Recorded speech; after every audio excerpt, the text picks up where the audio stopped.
So 5.2, derivatives or integrals involving natural log functions. The problems I do are not going to be out of the book, so don't ask me what number they are. As we move through this chapter where every section is learning how to work with a new function, it is going to be very important that you start working on memorizing your integration rules.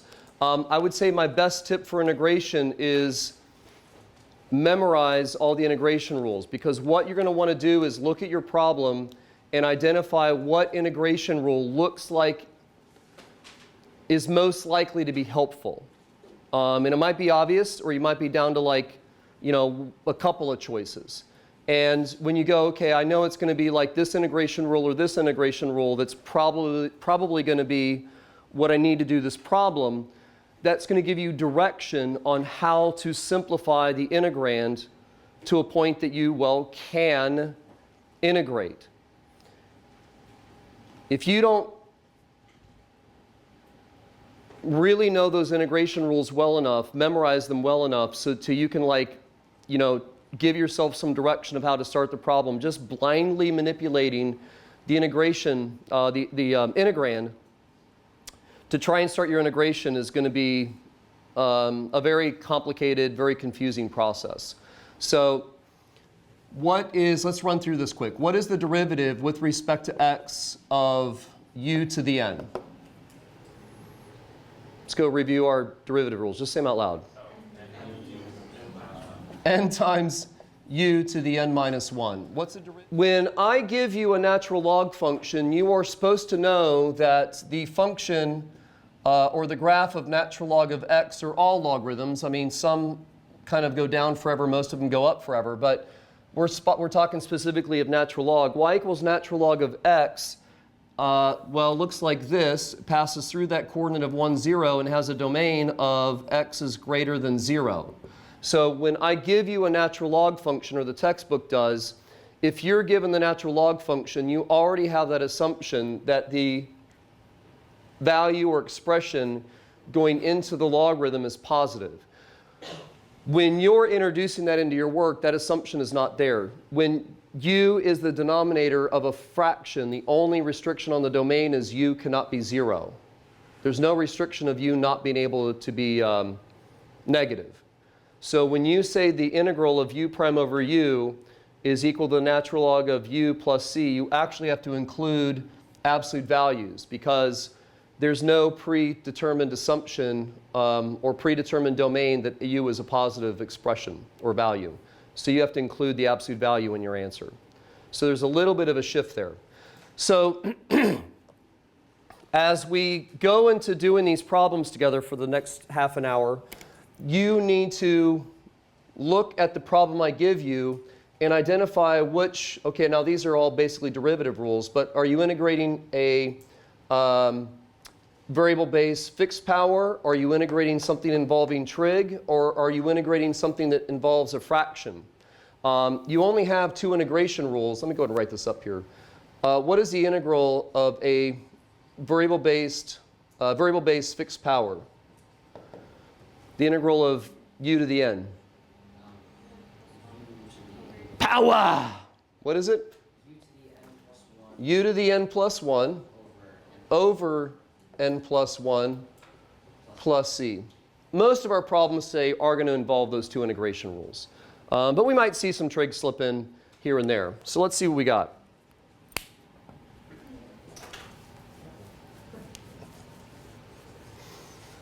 So for our first example, we've got the integral of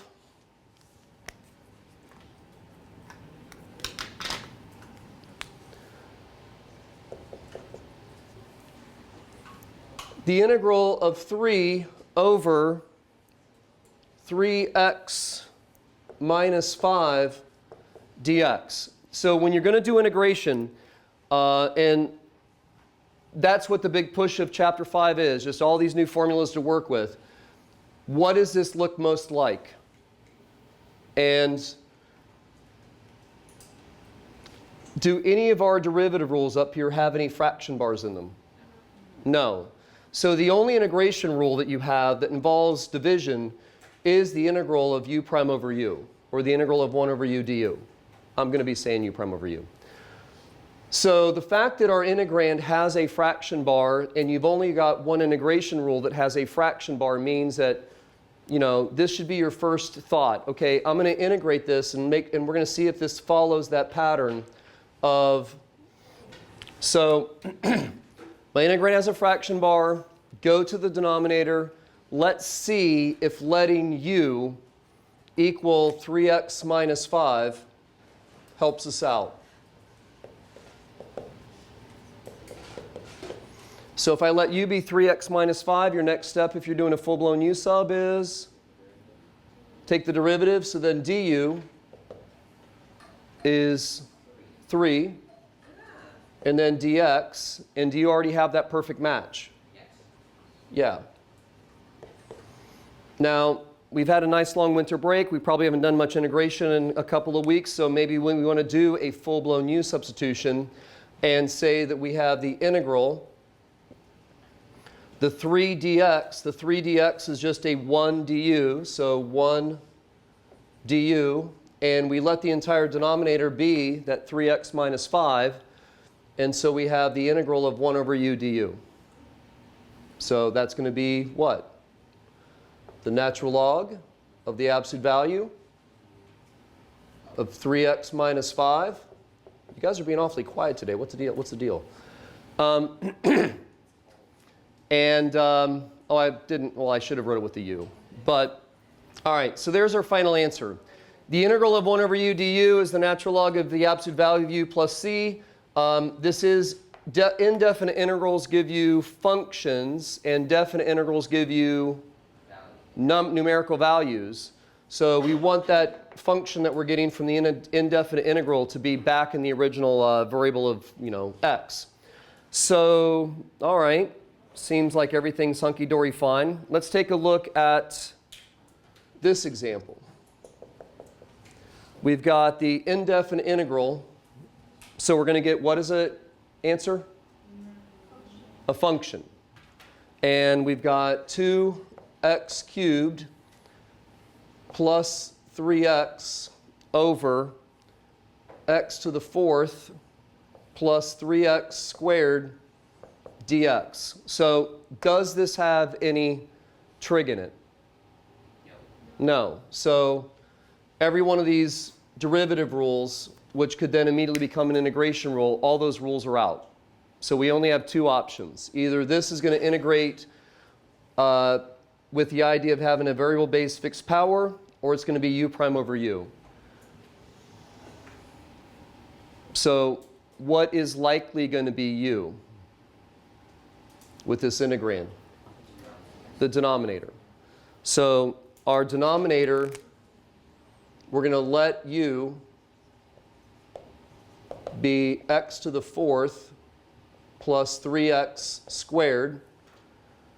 And if this were still just a mental, you know, we're still maybe just mentally processing this, is this likely going to be u prime over u? What's the derivative of a 4th degree? The derivative of a 4th degree is a 3rd degree. And what is our numerator? A 3rd degree. So this is probably going to work out. So finish this problem up. Find out what du is. And take a minute and try and do the integration yourself. Here we go. So your integrand has a fraction bar in it. It will not be the case. I mean, like, just because we have division in our integrand does not 100% guarantee that we're going to have an integral involving natural log. That's not going to be the case. It might seem so right now because you're just getting introduced to this, but that will not always be the case. We do have a fraction bar in the formula that we're trying to follow. U is the denominator. So let's let u be the denominator and see if something nice happens. These will get tougher. Integration is not easy. And the farther you go, the more you're going to have to accept that your first thought, your idea doesn't work. And unless you do and struggle and redo, you're not going to get this. I told you a million times I had to retake calculus, you know, in college. It was after the integration test. So This is u. We're going to find the derivative, du. So what's the derivative of x to the fourth? Nice. And then our next term? Beautiful. And then we have the dx chilling out there. Now over here, so we're looking in the numerator, we're looking for u prime in that numerator, or to make that u prime show up. So we have an x cubed, we've got an x cubed. That's good. We have an x to the first, we have an x to the first. So the power of each of these terms, we're looking pretty good. We can't introduce and change like the functions themselves, but we can easily change their coefficients and maybe even like do like an addition or subtraction of a constant. 4 and 6, how are those compared to 2 and 3? A little bit too big, right? So we're going to factor a 2 out, and we're going to get 1/2. I'm going to go ahead and divide it to the other side immediately. We're going to divide both sides by 2 or factor out that 2. And we have 1/2 du is equal to 2x cubed plus 3x dx. So we have got that now perfect match for our u prime. Well, it's 1/2 u prime, or 1/2 du. So we now have a perfect match. We've got a 2x cubed plus 3x dx, and we have exactly the same thing here. So we're ready to do our full-blown u substitution and remove all the references of x if we need to, and replace them with references of u. Yeah, let's let this 1/2 sit out in front, and the 2x cubed plus 3x is, we need to kind of like still need to maintain that numerator situation, so we're going to keep a 1 up there, and we have a du. So we have a 1/2 du, like you just said, exactly, perfectly correct. There you go. So, ma'am, what is the integral of 1 over u du? And then we can't forget the coefficient of 1/2 out front, but I didn't ask you that specifically as the question.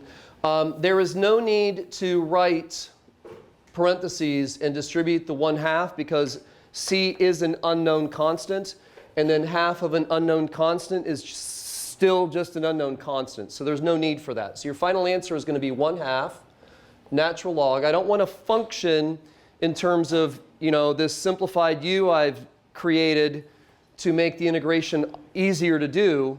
I want to go back to variables of x. So we have the natural log of x to the fourth, because that was the u that Ani came up with correctly, plus 3x squared. Ooh, yes, squared plus c. Boom.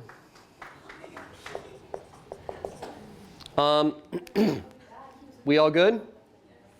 Okay. So let's take a look at the next example, because these are going to get harder. I've designed these notes to get harder as we go through. So let's step this up a little bit in difficulty and try and do another question. Oh, I should just save all the hard ones for you to struggle with on your own? No, I feel like we should just have easy ones thrown. I want them all to seem easy eventually, but that's not going to happen without practice. So I also want you to pass the AP exam. So if we don't step up the hardness, so does this look like it's going to be an integration of a variable-based fixed power or an integration involving u prime over u? And what makes you say that? Which I would say the same thing. Why does this integrand look closer to this rule? Yeah, there's a fraction bar in it. I mean, you should always go to the easiest, most convenient tool possible first, you know, in your thinking process. If you let you don't have to walk me through the whole thing. This is going to be every new problem is going to be a step harder. So we're going to have some complexity we have to deal with. Where are you looking? I'm up here. The calculus is up here, man. So if u is going to be x plus 2, and your next step in your work is to let u, after letting u be that denominator, to find du, what's the derivative of x squared plus 2? Whoa, whoa, whoa. No, stop looking over there. What's the derivative of x? Sorry. 1. 1. Okay, we cannot let I heard you say 6x plus 1 because you're looking at the numerator.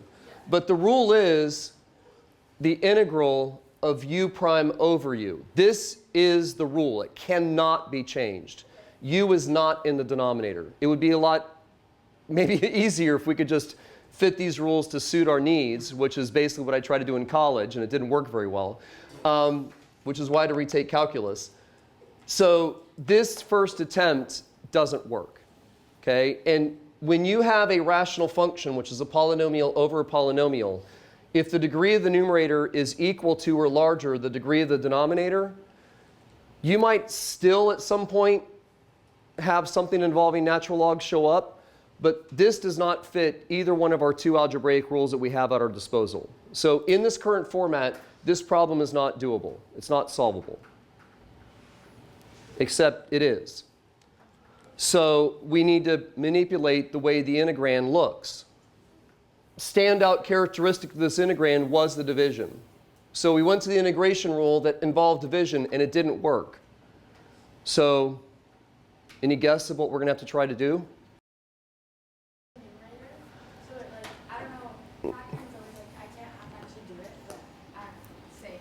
Why would you want to factor it? Then you can maybe like cancel out the denominator and have it simple. You want to do some maybe factoring and canceling to try and bring the power of the numerator down. We're going to do that, but it's not going to be through factoring. But that idea is what we are going to need to do. There's division in this integrand. We have a rule that involves division, but it isn't working yet. So we're going to just have to literally do the math operation in the integrand. We have to do the division. It won't be factoring and canceling. It will just literally be do the division. So we're going to have x plus 2 being divided into 3x squared plus x minus 1. And let's do the division in the integrand and see if we get a new function. It's not going to be a new function, but like change the format of the function into something that we can actually work with. What do we multiply x by to get 3x squared? I mean, obviously, hopefully is obvious. 3x. So 3x times x is 3x squared, and 3x, oh my goodness, excuse me, times 2 is 6x. We're going to then subtract and get, I'm a little short on time for what I want to do today. So 1 minus 6 is negative 5x minus 1. How do I get the x to become negative 5x? Multiply by negative 5. So multiply by negative 5, and we get negative 5x minus 10. Again, do that subtraction, and negative 5 plus 5 is 0, and we have negative 1 plus 10, which is 9. I'm counting on you guys to help me out if I do something silly. So the division, actually doing the division that's in the integrand, we have 3x minus 5 plus, we have to consider our remainder, so now it's plus 9 over x plus 2.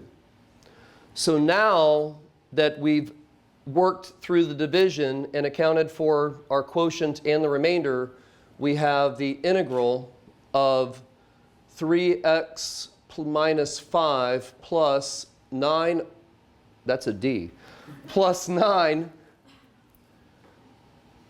over x plus 2 dx. And there you have a new function with 3 terms, but a couple of these terms are very straightforward, and one is kind of like the new kid on the block. So I'm going to write this out a little bit differently. I'm going to have, this is only for teaching. I don't care if you write this line in your work, but we have the integral of 3x minus 5, that's just a polynomial, dx. I'm going to take this numerator of 9. When you have functions, and I'm looking at the function of 1 over x plus 2 is really what I'm looking at. When you have a function with a kind of like a leading coefficient or a sort of a stretch factor, an a factor, you can take that constant coefficient and move it out front. So I'm going to have a plus 9 times a definite indefinite integral of 1 over x plus 2 dx. So we got some simple power rule situations going on here, and then we have an integral of 1 over x plus 2. So what's the integral of 3x? What's the integral, basically, what's the integral of x to the first? Power! The integral of 3x is going to be 3 over 2x squared. What's the integral of of 5 with respect to x? 5x. So we have minus 5x. We've got a plus 9. Now, I'm not going to do a full-blown u sub this time. Let's let u be our denominator, right? If u is x plus 2, what's du? What's u prime? 1. So this is the integral of u prime over u. What is the integral of u prime over u? The natural log of u. So we have 9 times the natural log of the absolute value of u, or x plus 2, and then plus c. You're going to need to do this division as your first step to integrate every time you have a rational function where the degree of the numerator, that's the 2, is greater than or equal to the degree of the denominator. So you're going to need to make a note of that, and it's going to be common. It won't be every question, but it's not like you'll see this once, every 2 months. You're going to see this fairly often. The indefinite integral of 3x, so we're only going to be doing indefinite integrals today, no definite integrals. The indefinite integral of 3x over the square root of 16 minus x squared dx.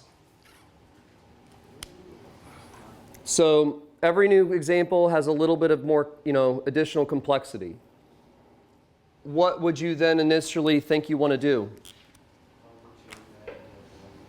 Yeah, radicals are terrible. Radicals suck. So we're going to go ahead and let u be the whole denominator.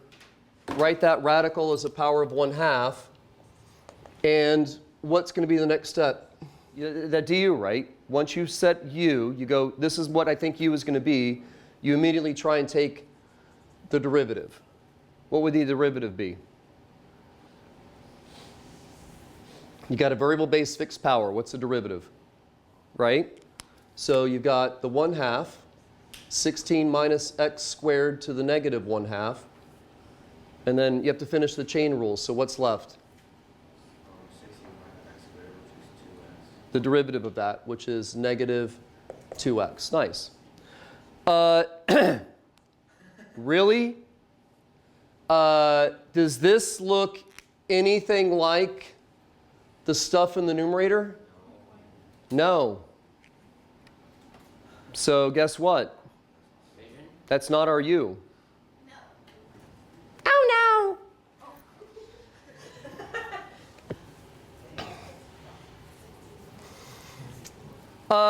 I just erased a u substitution. When did we start learning? Why did we start learning u substitutions? No. Why? To make integration easy. To have it match. What does your integrand need to have in it for you to need to do a u sub? Who said that? A composition. Okay? What is with you today? I haven't seen Laura in so long. Yeah, okay. Visit later. You started learning u substitution for integration when your integrand was a composition of functions. All math operations are grouping symbols. So even a fraction bar with a denominator is a composition. But the whole composition using the whole square root of 16 minus x squared, as you could see, did not yield a, great result. So is there another composition of two functions? Like, is there a composition in the denominator? Let me just clarify this even more. Yeah, of course there is. What's the outside function within the denominator? What's the outside function? The square root. And what's inside that composition? Everything inside the 16 minus x squared. So let's now let that be our next attempt at a u sub. So we're going to let u equal 16 minus x squared. Okay, I need to recall the rules and the whys of earlier lessons because they're still in play. Like, you're not just arbitrarily nilly-willy trying to pick u from all over the place. Is it the numerator? Is it the whole denominator? Is it what's inside the radical? Like, whenever I say, let's let u be something to try and work this problem out, it is because within that integrand somewhere there is a composition of functions, and that u is going to be some kind of inside function. Inside the division, we had the whole radical stuff. We tried using the whole radical, and it was too complex. So look for the next stage of composition. It's not just a random guess. So if u is 16 minus x squared, then du is going to be negative 2x dx. That should get you excited. Because what do we have? Thank you. What do we have outside what kind of math function do we have outside of the square root? A 3x or a linear function. That purple almost looks black, but we have a linear function. And what is our du? A linear function. So I need a different color because all my light colors are getting dark. So we have like a linear function and a dx. We have a linear function and a dx. Now, different teachers show this different ways, but I'm going to move this 3, this constant coefficient of 3, out in front of the radical integral symbol, and I'm going to divide both sides by the negative 2 and have negative 1/2 du is equal to x dx. So we have that match of x dx, and this 3 is going to come out front. So we have the 3 moving out, negative 1/2, so negative 3/2. My hand didn't write what my mouth said. We have that, we need to maintain the numerator, so 1 du. And the square root's still there because the u doesn't have this radical anymore. We tried that, it didn't work. In the denominator, we have the square root, or I'm going to write that as a power of 1/2. We have that u that we let be equal to the 16 minus x squared be raised to that power of 1/2. Now, the integral of u to the 1/2 power. This u in the denominator does not have a power. It's only u. So we're moving away from that. That's not going to be useful. We're going to move this u to the 1/2 power out of the denominator and have negative 3 over 2 times the indefinite integral of u to the negative 1/2 power du.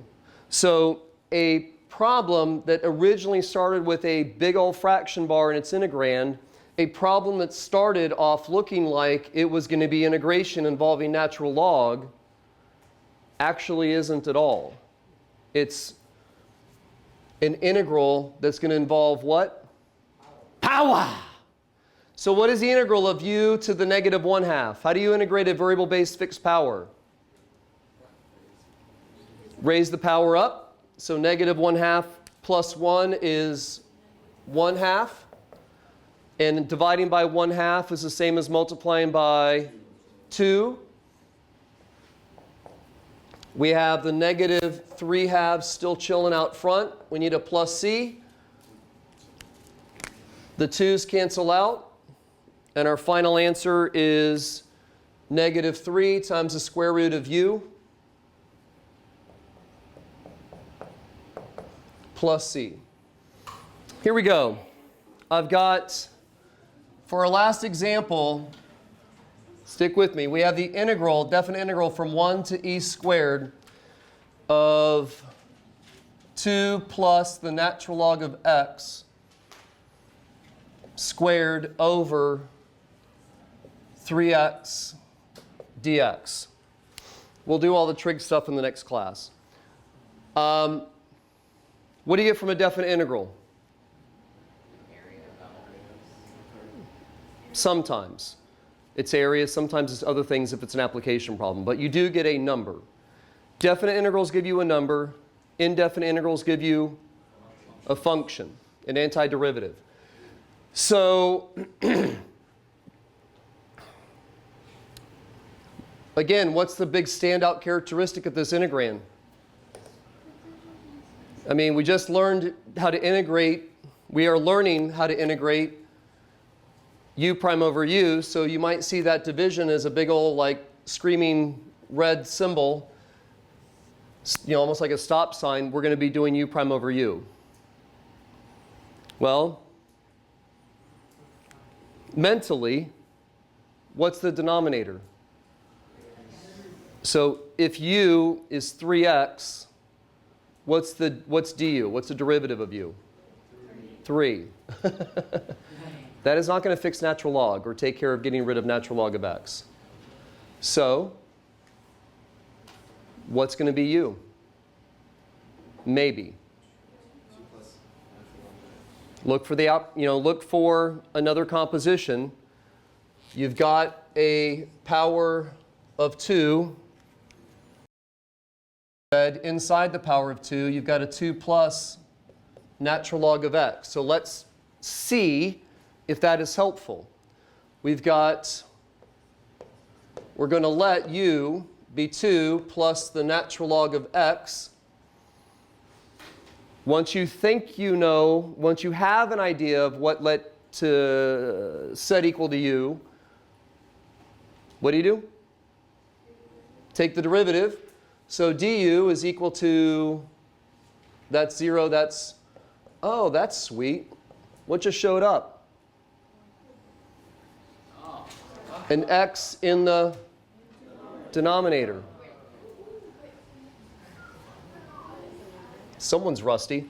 Okay, so we've got an x in the denominator. We've got, I'm running out of colors here that's going to stand out. We've got a x in the denominator and a dx, and we've got an x in the denominator and a dx. So if I just let this 3 move out in front, I'm going to have a perfect u sub. Now, so we have the 1/3. We have some kind of integral symbol. We have, do I still need to have a division?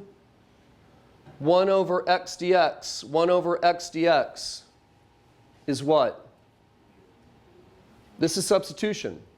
Something, okay, forget all that stuff in there for a second. The 1 over x dx, the 1 over x dx is getting replaced with what? Just du. So actually the division is just going to go away. Okay, the x in the denominator, the 1 over x dx, I've let the 3 go out front. The 1 over x dx is getting replaced with du. So no more division sign. Our numerator is 2 plus natural log of x to the second power, where we're letting u be 2 plus natural log of x. So what is our integrand? U squared. Why am I leaving the limits blank? You have to redefine them. This is x, x, x. These are values of x. So putting u's in and leaving values of x is wrong. I don't care what is in the solutions guide. It's wrong. Because I finally realized that the solution guide is, I mean, as far as I'm concerned, and I don't want you to have some kind of linking error on a standardized test coming up in May. I don't want you to have linking errors. I don't want you to put those limits in there. If you ever put x limits in with u's, I'm going to mark off points, period. I don't care if the final answer is right or wrong. Your work has to be right. So we need to change the limits. our new upper limit is going to be plugging a value of x into this function. So we have 2 plus the natural log. What was the old upper limit? E squared. Here's why I had to do all that, that practice of practicing logarithms. What's the natural log of e squared? Those inverse math operations of log base e and exponential function base e, those inverse math operations cancel. So it's 2. So 2 plus 2 is 4. What's your new lower limit? 2 plus the natural log of e to the... Nope, excuse me, thank you, just 1. What's the natural log of 1? 0. So your new lower limit is 2. You will not go back to variables of x. That's why I keep asking you, what does a definite integral give you? It's a number, not a function. There's no reason to ever go back to the variable of x. If you do, you're probably not changing these limits and getting technically some wrong steps in the middle of your work, or you're just simply doing more work than you should be doing. So what's the integral of u squared? Power! What is it? 1/3 u cubed. You've got a 1/3 chilling out front. You have an upper limit of 4 and a lower limit of 2. When you go to finish evaluating this, you should be taking every opportunity to minimize your kind of like arithmetic work. So let's take the 1/3 and bring it out front so we don't have to do it, we don't have to work with that fraction multiple times. 1/3 times 1/3 is 1/9. And then we have 4 cubed minus 4 squared, which is 1/9 times 64 minus 16, which is whatever that comes out to. And that is it. Bam! Go do your homework. What? What? Wait a minute, did I make a mistake? 4 squared, isn't it 2 cubed? Because you're plugging the 2 in. Ah! Scratch that.